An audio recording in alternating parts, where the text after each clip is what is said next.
오늘 마태복음 강의 77번째입니다. 여러분들 숫자 셋이에요? 안 셋이에요? 안 셋이죠? 관심이 없죠? 몇 번 하든지 마죠.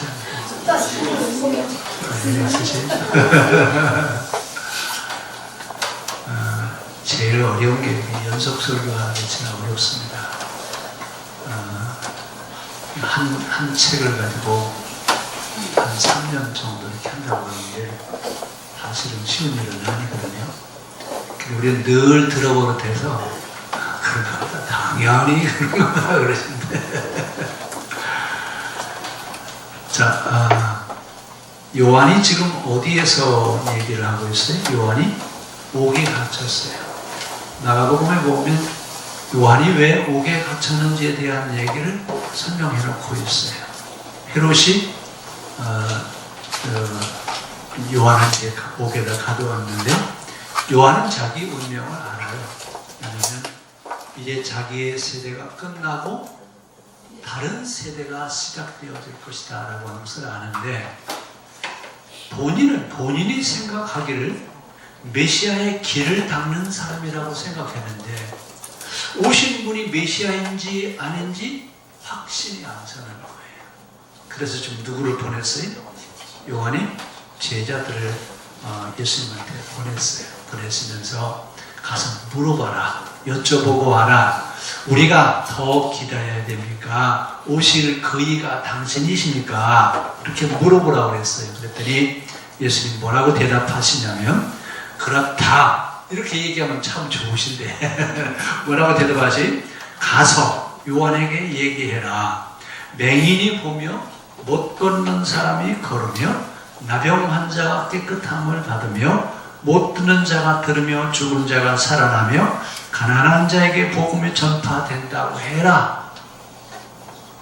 이걸 가서 얘기하라는 얘기는 무슨 얘기를 하라는 얘기예요? 자, 여러분 지금 여기서 얘기하고 있는 배경은 유대교적인 배경이에요. 그런데 예수님 뭐라고 말씀하세요? 유대교를 고치러 왔는데 그 잘못된 종교를 지금 고치고 있는 그분이 오실 메시아인 것을 알아라. 그러면서 이제 여러분 6절 중요한 얘기인데 우리 한번 다시 한번 읽어봅시다. 누구든지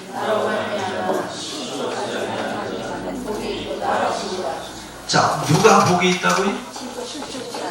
그 얘기는 무슨 얘기예요? 예수님을 바로 아는 사람들이 복이 있다, 그 얘기입니다. 그러면 요한에게 지금 이 얘기를 하시고 제자들을 보내시고 나서 그리고 나서 좀 하시는 얘기예요.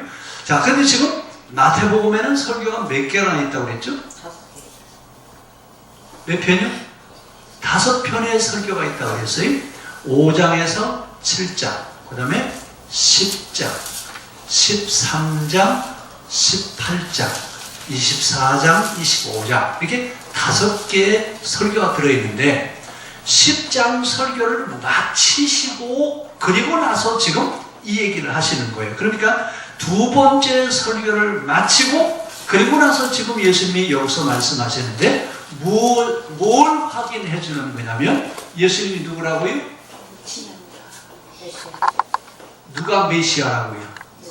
예수님이 메시아예요. 그런데 메시아관은 두 메시아관이 있어요. 유대교가 말하는 메시아관과 기독교가 말하는 메시아관이 같아요, 달라요?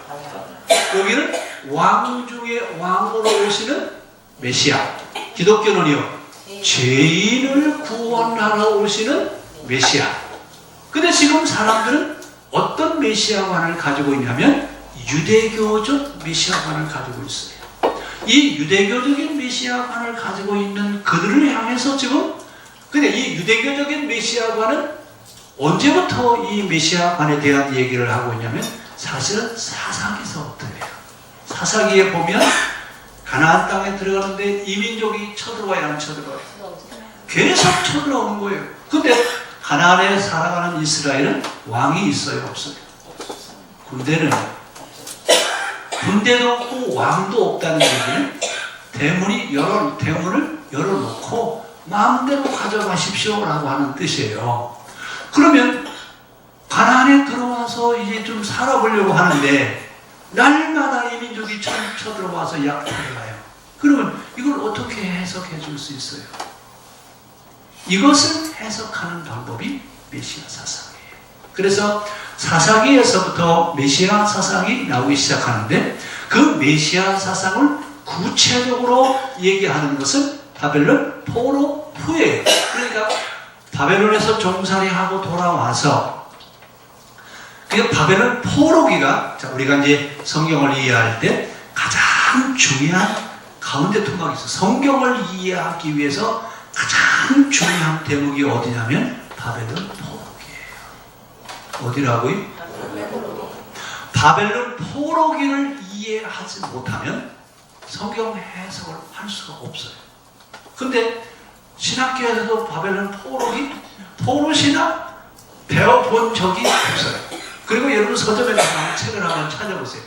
포로기 신학이라고 되어 있는 책이 있는지 없어요. 정말 중요한 부분인데 중요하게 봐야 안 봐요. 여러분, 그러니까 바벨론 포로기를 중요하게 생각하지 않으니까 성경 그 자체를 이해할 수 못하는 거예요. 왜 바벨론 포로기가 중요하냐? 포로 생활하면서 성경을 편집하기 시작했죠. 5경이 편집된 게 어디서예요? 창세기서부터죠? 아니에요. 바벨론 포로기예요. 그럼 신명기의 역사서를 기록한 때가 언제예요? 바벨론 포로기예요. 그러면 잠언, 지혜서를 편집한 것, 지혜서를 엮은 것이 언제예요? 바벨론 포로기예요. 그러니까 포로기를 모르면 전혀 이해할 수가 없어요. 그리고 포로에서 돌아와서 시작되어지는 유대교의 종교를 뭐라고 부르죠? 이게 제가 답을 얘기하고 물어본다니까요. 그게 유대교예요. 그러니까 유대교하고 이스라엘 종교, 그러면 시대가 달라요. 이스라엘 종교 그러면 바벨론 포로 전, 유대교 그러면 포로 후, 이렇게 역사가 달라져요. 그래서 성경을 이해할 때 바벨론 포로기를 중심으로 해서 포로 전이냐 포로 후냐 이렇게 이해를 하시면 정확하게 성경을 이해할 수 있습니다. 자, 그런데 지금 왕 중의 왕, 초월적인 능력자, 세상의 모든 나라를 지배하는 초능력자로 오시는 왕이 오실 것이다. 이 메시아 사상을 언제 얘기하냐면 이제 바벨론 포로 이후에 그들은 매일 얘기합니다. 그러면서 포로 생활을 하면서 그들이 세 가지를 물어요. 세 가지 질문을 하는데, 하나님은 계시냐? 우리가 왜 이 지경이 됐냐? 우리는 돌아갈 수 있냐? 자, 세 가지 대답을, 이 세 가지 물음에 대한 답을 준 사람들을 뭐라고 부르냐면 신명기 역사가, 신명기 사가, 신명기 예언자, 이렇게 얘기를 해요. 이 세 가지 질문에 대한 답을 주는데, 하나님이 계시냐? 하나님은 역사를 주관하시는 하나님이시다. 그 다음에 우리가 어떻게 하면 되느냐? 너희가 말씀대로 살지 않아서 그렇다. 말씀으로 돌아가서 말씀대로 살면 하나님이 다시 회복시켜 주실 것이다. 이 얘기를 했던 사람들이 누구라고요? 신명기 역사가, 신명기 예언자. 왜 그러면 신명기라고 하느냐? 아마 예레미야의 제자였을 것이다, 이렇게 추측을 해요. 그런데 그 사람들이 와서 무엇을 가지고 얘기했다고요?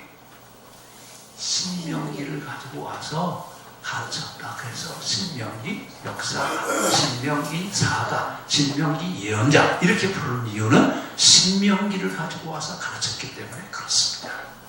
자, 그 신명기를 가지고 와서 가르치면서 그럼 우리가 어떻게 하면 되겠느냐?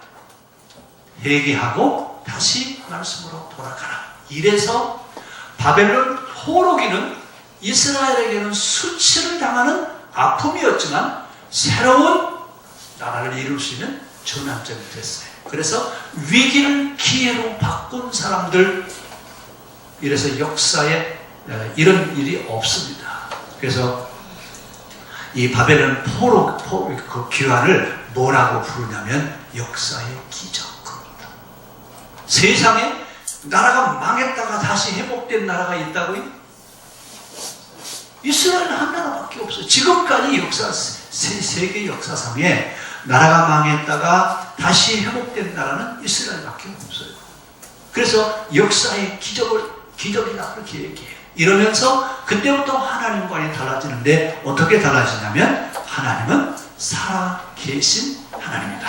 근데 살아계셔서 인간의 역사를, 그러니까 세계의 역사를 주관하시고 계신 분이 하나님이시다. 뭐가 달라졌다고요? 하나님 관이 달라졌어요. 그래서 포로 전에는 여호와 이렇게 하나님에 대해서 불렀는데 포로 후부터는 여호와 하나님 이렇게 불러요. 그러니까 하나님 신관도 포로 전의 신관이었느냐 포로 후의 신관이었느냐에 따라서 달라져요. 성경을 잘 보면 여러분 여호와 하나님 이렇게 이야기하거든. 언제라고요? 포로 후. 여호와께서 그러거든요. 포로 전. 이렇게 역사가 달라요. 그러니까 성경에 쓰는 단어 하나하나가 다 역사가 있는 이야기들이에요. 우리는 그냥 무심코 이렇게 넘어가니까 잘 안 보이는데. 자, 그래서 하여튼 이 역사의 전환점을 만들었는데 그 위기가 그들에게는 새로운 기회가 됐어요. 그러니 이 성경이 위대한 게 바로 뭐냐면 이런 절망적인 상황을 뭘로 만들어가게 해요? 희망으로 만들어가게 해요. 이게 성경이 가지고 있는 묘미예요. 그러니까 세상에 어떤 책도 여러분 이런 얘기하는 책이 있어요? 소설 같은 이야기, 실제 역사상에 있었던 이야기들을 하고 있습니다. 자, 이러면서 이제 메시아 사상에 대한 얘기를 하는데 이 메시아 사상을 얘기하면서 유대교 시대에 뭐라고 얘기하냐면 메시아가 오시는데 먼저 누가 오시느냐? 엘리야가 먼저 오시고 그 이후에 누가 오신다? 메시아가 오실 것이다 그랬습니다. 그러면 엘리야는 돌아가신 지가 언젠데요? 근데 또 살아서 오신다는 얘기예요. 그렇죠?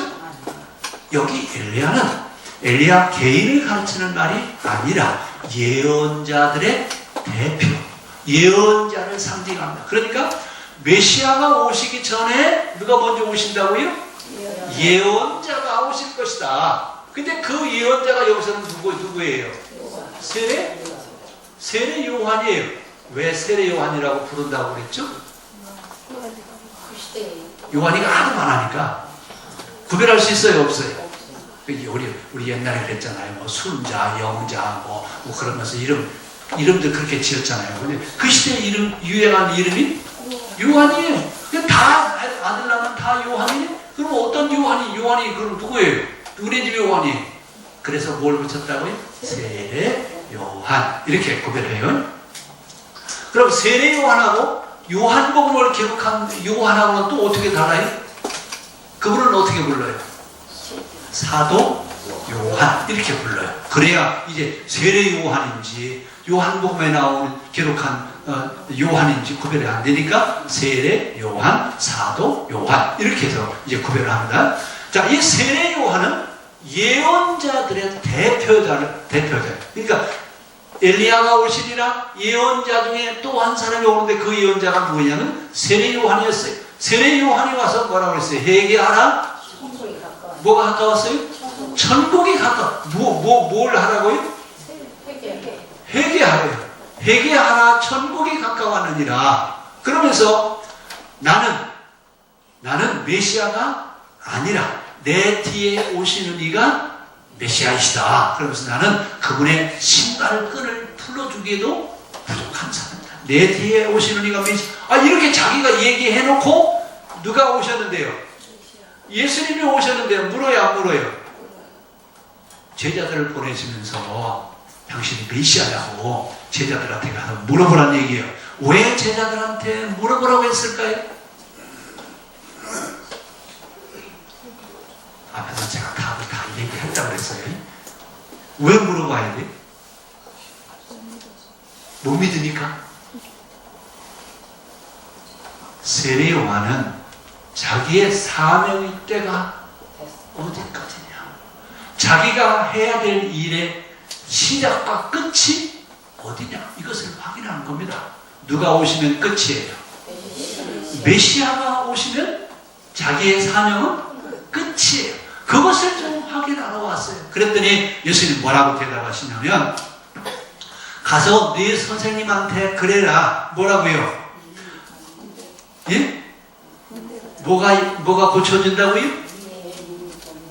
이 이야기를 여러분 잘 들으셔야 됩니다. 5절 한번 다시 한번 읽어보세요. 자, 5절에 맹인이 보고 못 걷는 사람이 걷게 되고 또요 말을 못하는 사람이 말을 하고. 자, 이런 일들은 초자연적인 역사예요. 그렇죠? 초월적인 그런 능력을 행하는 그런 일이에요. 그렇죠? 자, 여기서 여러분 우리가 조심해야 될 것은 이것을 능력이 있어서 이렇게 고친다 생각하면 뭐가 됐어요? 도로 뭐가 됐어요? 도로 유대교가 되는 거예요. 유대교는 지금 어떤 메시아를 기다리고 있어요? 이런 초능력자. 그래서 능력이 있는 분이 오셔서 말씀만 하시면 일어나게 하고 걷게 하고 하는 이런 초능력을 베푸는 이런 분이 오실 것이라고 유대교는 가르쳐줬어요. 그러니까 유대교가 말하는 메시아는 누구예요? 초능력자, 왕 중의 왕. 이런 권세를 가지고 있는 높은 데 계신 하나님으로 오실 것이다. 그 얘기예요. 근데 오신 분은 왕으로 오셨어요? 죄인으로 오셨어요? 어디에 오셨죠? 왕궁에 짐승의 우리에 오셨어요. 이 이야기는 뭘 상징한다고요? 죄인을 상징합니다. 그래서 예수님은 왕 중에 왕으로 오신 분이 아니라 죄인 중에 죄인으로 오셨어요. 근데 예수님이 죄인으로 오신 것은 죄가 있으셔서 그렇죠? 그래요? 아니에요. 죄인을 구원하시기 위해서 죄인 되셨어요. 이것을 인카네이션했다라고 그렇게 얘기를 해요. 자, 그러니까 예수님이 지금 뭘 얘기해요? 이런 맹인이라든지 못 걷는 자라든지 말 못하는 자라든지 이런 사람들을 유대교에서는 뭐라고 그랬죠? 왜 그렇다고요? 죄를 지어서 사람이 그렇게 됐다 이러면서 죄인이라고 아주 그냥 이름을 써 붙였어요. 그래서 이 사람들은 사람이에요, 아니에요? 사람이 아니에요. 뭐라고 얘기하냐면 하나님이 저주해서 버린 자들이다. 누가 저주했다고요? 하나님이 저주해서 버렸대요. 그러니까 하나님이 저주해서 버린 자니까 누가 오셔야 돼요? 하나님이 오셔서 뭐라고 그래요? 그 사람은 저주받은 사람들이 아니다. 하나님이 오셔야 이 오해를 풀어줄 수 있게 돼 있어요. 그래서 예수님이 오실 수밖에 없었던 이유는 나는 의인을 구원하러 온 것이 아니라 누구를 구원하러? 죄인을 구원하러 왔다. 근데 그 당시 죄인은 우리가 얘기하는 이런 죄인이죠? 죄를 지은 죄인이 아니에요. 유대교가 죄인 만든 사람들이에요. 근데 그 사람들은 바로 누구냐면 지금 여기서 말하는 맹인이라든지 못 걷는 사람이라든지 나병 환자라든지 못 듣는 자라든지 이런 사람들은 다 죄인이에요. 특히 가난한 사람들은요. 가난한 사람들은 죄인이에요. 이런 죄인은 하나님이 버리셨어요. 유대교가 무슨 딱지를 붙여놨어요? 죄인 딱지를 붙여놨어요. 이렇게 유대교가 죄인이라고 하는 사람들을 고치러 오셨어요. 그래서 지금 예수님이 오신 것은 의인을 고치러 오신 것이 아니라 죄인을 고치러 왔어요. 그럼 그 당시는 의인과 죄인으로 나누어요. 그렇죠? 자, 근데 이 의인은 누구예요? 유대교가 만든 유대교 율법을, 이 율법을 우리는 탄익이라고 해요. 유대교가 만드는 유대교 율법을 지키는 사람은 의인이고, 유대교 율법을 지킬 수 없는 사람들, 몸이 불편한 장애가 있다든지 가난하다든지 직업이 안 좋다든지 또 여자들과 같이 일을 하는 사람이라든지 이런 사람은 다 누구예요? 다 죄인이에요. 이런 죄인을 구원하러 오신 분이 누구라고요? 예수님이시래요. 그래서 오늘 예수님 뭐라고 말씀하세요? 예수님을 바로 아는 사람, 예수님을 바로 이해하고 예수님을 믿는 사람들은 어떤 사람이라고요? 복 있는 사람이에요. 여기서 복 있는 사람에 대한 얘기하는 거하고 시편 1편이 얘기하는 복 있는 사람이라는 얘기하고 요한계시록 1장 3절에 복 있는 사람이라고 하는 얘기 나와요, 안 나와요? 마태복음에도 나오죠? 산상순에 뭐라고 그래요? 심령이 가난한 자는 복이 있나니. 근데 여러분 그 얘기는요, 상황을 바로 이해를 해야 돼요. 그러니까 글자 그대로 이해하지 마세요. 자, 오늘 여기서 지금 복이 있다라고 하는 이야기는 예수님이 어떤 분인지 바로 알고 믿는 사람들이 복이 있다 그 말이에요. 그럼 우리는 예수님을 유대교적인 입장에서 믿어야 돼요? 기독교적인 입장에서 믿어야 돼요? 예? 근데 이게 구별이 됐어요, 안 됐어요? 그전에는 유대교의 하나님인지 기독교의 하나님인지 무슨 상관이 있어? 하나님은 하나님이면 되지. 그렇죠? 그렇게 했어요. 근데 성경은 거기에 대해서 구체적으로 좀 설명을 하고 있습니다. 유대교 하나님이 아니라 기독교 하나님이어야 한다. 우리 옆 사람한테 물어보세요. 믿는 하나님은 유대교 하나님이십니까? 기독교 하나님이십니까?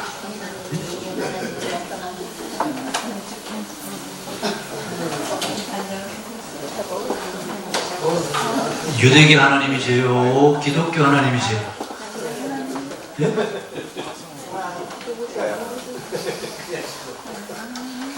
뭐 상관이 있어? 모든 사람이 다 믿는 하나님이면 됐지. 그렇죠?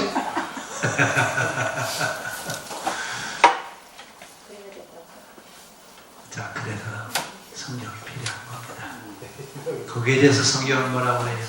모든 사람이 똑같이 하나님이라고 하는 그 하나님이 아니라 성경이 말하는 하나님이어야 한다. 어떤 하나님이요?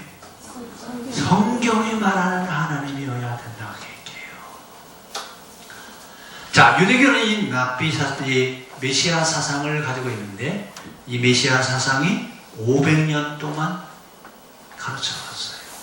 오실 왕은 왕 중의 왕이고 그리스 로마와 같은 대제국을 다 지배해서 능력을 발휘하는 초능력자인데 그때 그 초능력자를 누구에다가 비교하냐면 다윗과 솔로몬에 비교를 해요.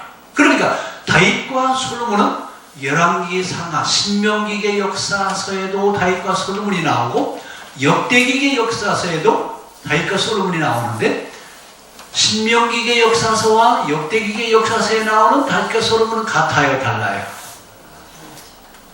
너무 어려운 얘기? 달라요. 역대기에 나오는 그러니까 열왕기 상하 역대기 상하 에스라 느헤미야 여기서 얘기하는 다윗과 솔로몬은 이스라엘을 상징해요. 그리고 신명기의 역사서 사무엘 상하 열왕기 상하 여기 나오는 다윗과 솔로몬은 개인을 얘기합니다. 이것이 구별이 안 되면 이제 왔다 갔다 하는 거예요. 그냥 다윗과 솔로몬처럼 다윗 솔로몬처럼 살면 되지 않느냐. 이것도 구별할 수 있어야 됩니다. 이러면서 다윗과 솔로몬이 이스라엘의 대제국을 만들어 놓은 것처럼 그런 메시아가 올 것이다. 이러면서 이렇게 가르치는 것이 정통이다. 그러면서 이런 것 외에는 다 이단이다. 그랬습니다. 그래서 예수님도 몇 단이라고 불렀어요?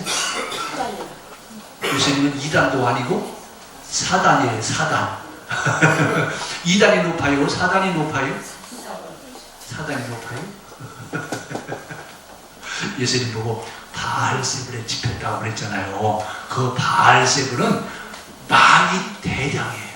마귀 대장을 바알세불로 불러요. 그래서 예수님은 이단이 아니라 사단이래요. 사단. 자, 하여튼 세례 요한이 지금 예수님을 모아서 물어보는 거예요. 근데 세례 요한도 지금 예수님에 대해서 이해가 바로 돼 있어요, 안 돼 있어요? 어떤 배경으로 이해하고 있어요? 유대교적인 배경에서 세례 요한도 예수님을 이해하려고 하는 것을 볼 수 있습니다. 자, 그래서 오늘 예수님이 거기에 대한 얘기를 하시면서 뭐라고 얘기해요? 예수님을 바로 이해하는 사람, 그분을 바로 믿고 있는 사람들이 복이 있다, 그 말입니다. 그러면서 예수님이 어떤 분이냐? 유대교가 말하는 메시아가 아니라고 하는 얘기예요. 그러니까 유대교 메시아가 아니라 기독교 메시아이시다. 그러면서 예수님은 기독교 메시아는 십자가의 길을 가시는 것이고, 유대교 메시아는 어디에 앉으시는 분이에요? 왕이 되시는 분이에요. 그래서 마귀가 예수님한테 시험하는 거예요. 왕의 자리에 앉으시지 십자가의 길은 가지 마십시오. 십자가의 길을 가는 것은 유대교 사상이 아니에요. 그러니까 마귀가 지금 예수님을 시험하세요. 뭐라고 시험한다고요? 뭐가 되라고요? 왕 중에 왕이 되십시오. 왜 십자가의 길을 가시려? 십자가의 길만 가지 마십시오. 이걸 방해하는 사람, 방해하는 것이 마귀가 방해를 하죠. 그런데 예수님 뭐라고 그래요? 나는 섬김을 받으러 온 것이 아니라 섬기러 왔다. 나는 의인을 구원하러 온 것이 아니라 죄인을 구원하러 왔다. 이러면서 예수님은 어디로 가시요? 십자가의 길을 가시잖아요.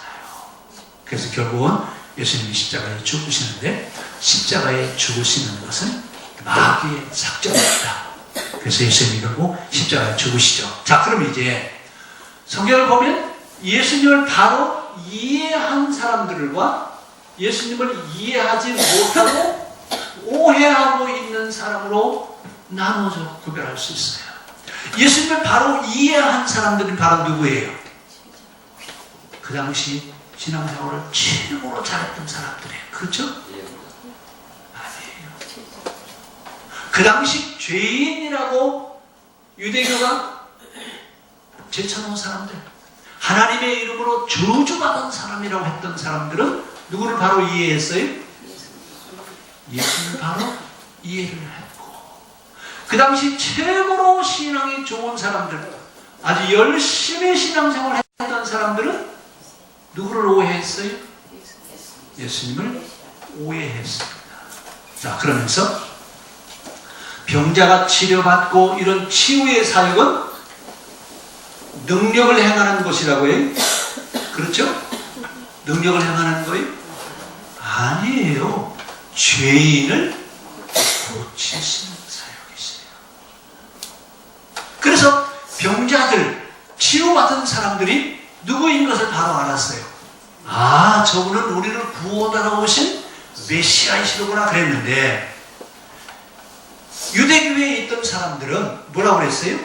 자기들 나라, 자기들의 신앙 속에서 초능력자가 와서 세상을 지배할 수 있는 그런 능력을 행하는 자가 될 것이다. 이러면서 신앙이 혼란에 빠졌습니다. 자, 그럼 이제 신앙의 오해를 가져와서 신앙의 혼란을 가져왔던 사람들은 누구예요? 유대교인들이에요. 그래서 이 유대교인들은 누구를 잘못 알았어요? 예수님을 잘못 알았어요. 오늘 그래서 예수님 뭐라고 말씀하신다고요? 누구를 바로 아는 사람? 예수님을 바로 아는 자, 예수님을 바로 알고 믿는 자, 그들이 복이 있는 사람입니다. 오늘 우리는 지금 예수님을 어떤 분으로 이해하고 있느냐 그 말입니다. 오늘 예수님을 바로 이해했던 사람들은 그 대표적으로 유대교에서는 니고데모라든지 아리마대 사람, 요셉이라든지 이런 사람들 외에는 있어요, 없어요? 없어요. 오늘 이제 성경을 보면서 우리는 예수님을 바로 이해하고 있느냐? 예수님이 바로 죄인을 구원하러 오신 분이냐? 의인을 구원하러 오셨느냐? 늘 듣는 얘기예요. 오늘 우리 각 쌤으로 돌아가셔서 우리는 지금 예수를 어떻게 이해하고 있느냐? 내가 믿는 예수님은 어떤 분이냐? 우리 한번 좀 같이 나눠볼 수 있기를 바랍니다. 그리고 예배 마친 후에 각시형 총무회의를 가르치면서 모이겠습니다. 기도하겠습니다.